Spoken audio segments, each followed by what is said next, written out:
कुव्वत इश्क से हर पस्त को बाला कर दे, दहर में इसमें मोहम्मद से उजाला कर दे। जाने ईमान है इश्क मुस्तफा सल्लल्लाहु अलैहि वसल्लम। आइए तालीम की अहमियत और हमारा मुआशरा, इस पर कुछ मालूमाती गुफ्तगू आपके इल्म में इजाफा फरमाने के लिए हजरत अल्लामा मुफ्ती अली रजा मिसबाही साहब क़िबला गाज़ी शहर वैशाली की आमद हो रही है। पहले तालीम से तुम मोड़ दिए जाओगे, फिर किसी जुर्म से तुम जोड़ दिए जाओगे। हाथ जंजीर के जैसा तुम बना कर निकलो, वरना धागे की तरह तोड़ दिए जाओगे। अस्सलामु अलैकुम वरहमतुल्लाहि वबरकातुहू। नहमदुहु व नुसल्ली अला रसूलिहिल करीम, अम्मा बाद। अऊज़ु बिल्लाहि मिनश शैतानिर रजीम, बिस्मिल्लाहिर रहमानिर रहीम।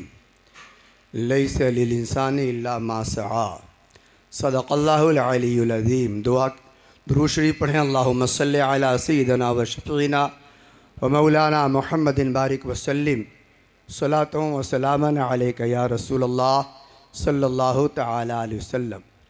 हज़रात, तहरीक बेदारी का यह 8वां मरहला है, जिसका दूसरा इजलास आपके छपरा में मुनक़िद है।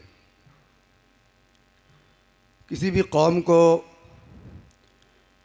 ज़िंदा रहने के लिए और ख़ास कर एक जमहूरी मुल्क में चंद चीज़ों पर नहायत नज़र रखने की ज़रूरत है। उसमें पहली चीज़ ये है कि उसे मज़हब पर आज़ादी के साथ अमल करने के लिए अपने पूरे इम्तियाज़ात और तशख़्ख़ुसात के साथ उसे क़ानूनी तहफ़्फ़ुज़ हासिल हो,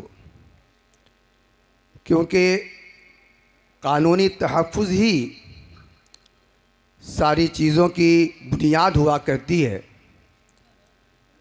अगर आदमी को क़ानूनी तहफ़्फ़ुज़ न मिले तो फिर वो अपनी तहरीक छेड़ नहीं सकता, वो अपनी बात नहीं रख सकता। तो पहली चीज़ ये है कि जमहूरी मुल्क में क़ानूनी हिफाजत चाहिए, क़ानूनी तहफ़्फ़ुज़ चाहिए उसके लिए। दूसरी चीज़ ये है कि उसका मज़हब महफूज, उसकी ज़बान महफूज हो। और तीसरी चीज़ ये है कि उसकी तहज़ीब महफूज हो। आज दुनिया की नज़रें बार बार कानून पर उठ रही हैं। उसकी वजह क्या है?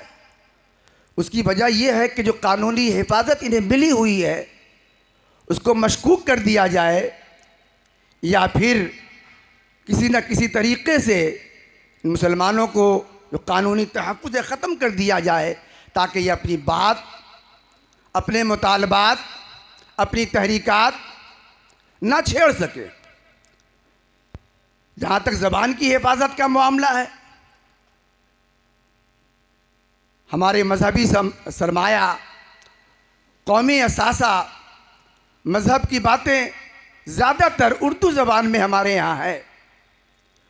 अरबी और फ़ारसी के बाद उर्दू ज़बान में। लेकिन आज उर्दू की हालत क्या है आप जानते हैं? उर्दू का हाल ये है कि जिस तरह फ़ारसी का हाल हुआ, उसी कगार पर उर्दू ज़बान जा रही है।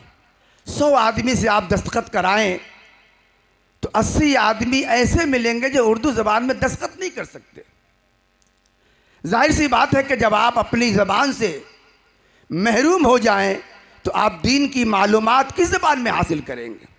अंदलुस में यही हुआ था कि वहाँ के लोग जहाँ 700 साल 800 साल तक जहाँ हमारे दीन का सूरज गुरूब न हुआ, हमारी अज़मतों का सिक्का चलता था, उनकी ज़बान छीनी गई।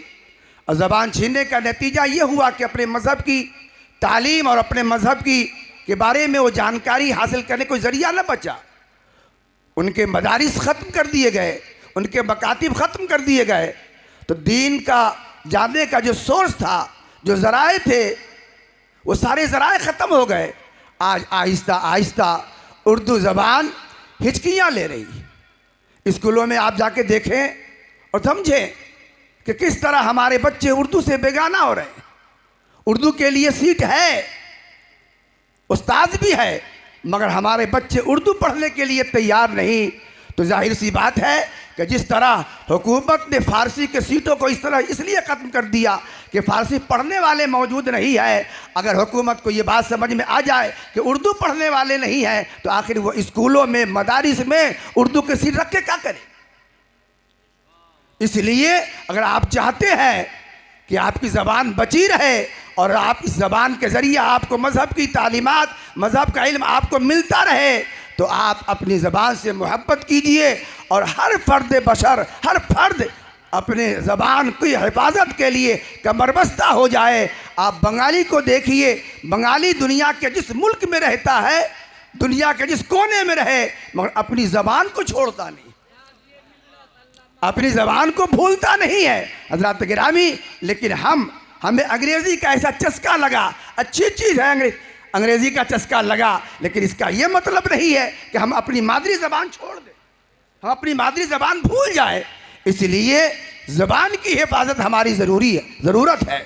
ऐसे ही तहज़ीब का हाल ये है कि दिन ब दिन मुसलमान वेस्टर्न कल्चर की तरफ जा रहा है, अपनी तहज़ीब, अपनी शनाख्त, अपने इम्तियाज़ात, अपने तशख़्ख़ुसात को भूलता जा रहा है। ज़ाहिर सी बात है कि आपकी जो तहज़ीबी रिवायत है, इस तहज़ीबी रिवायत से आपका इम्तियाज़ बाकी है, आपकी शनाख्त बाकी है। जब आप तहज़ीब छोड़ देंगे, अंदलुस में यही हुआ था, उनकी तहज़ीब छीनी गई थी, उनकी ज़बान छीन ली गई थी, उनके मसाजिदों मदारिस पर ताले लगा दिए गए थे, और आहिस्ता आहिस्ता फिर वहाँ क्या हुआ वो आपने देखा।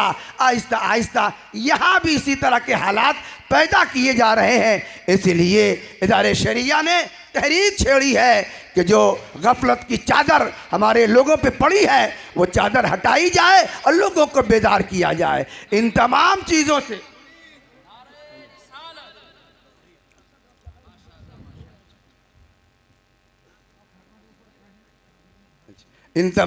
से लड़ने का एक अहम ज़रिया है, वो इल्म है, वो तालीम है।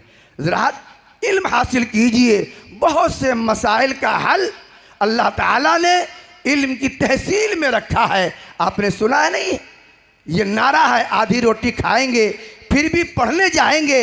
ये कोई पागलों का लाया हुआ नारा नहीं है, बड़े बड़े दिमाग वालों का ये नारा, आधी रोटी खाएंगे फिर भी पढ़ने जाएंगे। यानी भूखे भी रहना पड़े तो हम भूखे रह जाएंगे, मगर हम इल्म के हवाले से समझौता नहीं करेंगे। हम खुद भी पढ़ेंगे, अपने बच्चों को पढ़ाएंगे, अपने बच्चियों को पढ़ाएंगे। हज़रात गिरामी, तो जो बीमारी, जिस बीमारी से आज हमारा मुआशरा जूझ रहा है, और जिस बीमारी की दवा आज के मुफक्किरीन तलाश करके बताते हैं कि तालीम हासिल करे ये कौम, तो इसके सारी हालात ठीक हो जाएंगे। ये बीमारी की दवा हमारे पैगंबर जनाब मोहम्मद रसूलुल्लाह सल्लल्लाहु ताला अलैहि वसल्लम ने 1400 साल पहले इस बीमारी की दवा बता दी कि तलबुल इल्म फरीज़ा अला कुल्ल मुस्लिमिन व मुस्लिमा। इल्म हासिल करो, पढ़ो पढ़ो पढ़ो, तुम्हें चीन भी जाना पड़े तो पढ़ो। पढ़ाई के हवाले से कभी कोई सुस्ती ना हो। इल्म के हवाले से, इल्म वो है जो इंसान को ज़मीन पर, अगर आप ज़मीन हैं तो ज़मीन पर आसमान की बुलंदी बन के रह सकते हैं। बहुत मुख्तसर छोटी छोटी कौमें हैं। आप देखिए तालीम की बुनियाद पर, इल्म की बुनियाद पर हाल क्या है। तो इल्म इंसान के अंदर जब आता है तो फिर न उसका मज़हब देखा जाता है, न उसका मसलक देखा जाता है, न उसकी ज़ात और बिरादरी देखी जाती है। इल्म हासिल करने के बाद इंसान दुनिया की ज़रूरत बन जाता है, और जब दुनिया की ज़रूरत बने तो दुनिया हज़ार नेगलेक्ट भी करे मगर कुछ को नेगलेक्ट नहीं कर सकता। हज़रात, अखबार बेचने वाला हिंदुस्तान का सदर बन जाता है, वो इल्म का कमाल, वो इल्म का कमाल था। हजरात, इसलिए मैं आपसे गुजारिश करूंगा, बल्कि हम नहीं, इदारे शरीया आपसे गुजारिश करता है, ये तहरीक आपसे कहती है, ये उलमा का काफिला आपसे कहता है, पढ़िए पढ़िए पढ़िए। बहुत सी बीमारियों की दवा अल्लाह ताला ने तहसील इल्म में रख दी है। अगर आप इल्म हासिल कर लेते हैं तो आप दुनिया के लिए ज़रूरत है। हजरात, एक इंजीनियर बनता है, मगर जब कोई नक्शा बनवाने जाता है तो आप पूछते हैं कि भाई फलाने इंजीनियर के पास क्यों जा रहे हो? तुमने उसकी बिरादरी पूछी है? तुमने उसका इलाका पूछा है?